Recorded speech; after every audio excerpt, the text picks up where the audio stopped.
有真侪台湾人爱去日本观光旅游，不过最近日本当咧流行棚谷病，是一种透过呼吸道含烂球传染的病，防患着了后会出现感冒的症状，面含骹拢会红红，目前是无预防下天好注。那疾管署表示讲，这棚谷病目前伫台湾无流行，不过已经有出现几个啊咯。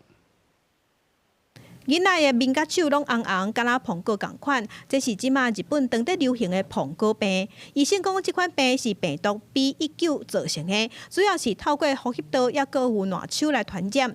初期会出现感冒的症头，续落来会出现红斑。若是免疫功能较无好的囡仔，也是有心的人，就要特别注意。所以呢，它还是会有致死的问题。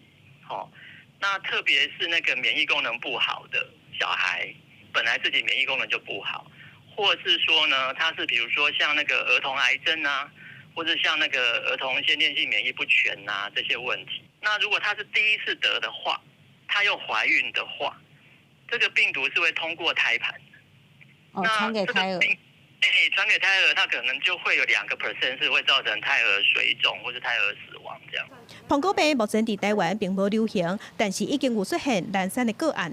疾管署是表示，收到通报内底拢是轻症，并无重症患者，不过也是提醒国人爱做好预防，接洗手。 只要落实手部卫生跟呼吸道礼节呢，那尽量不要到比较拥挤的地方去，这样子就可以避免感染。那如果说有身体有不适的话，那也能够尽早的来就医，这样子的话就可以比较够减少重症的一个情况的一个发生。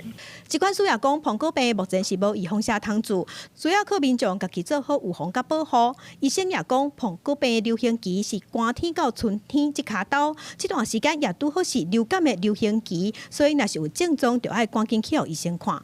记者陈心彤、谢桂林台北报道。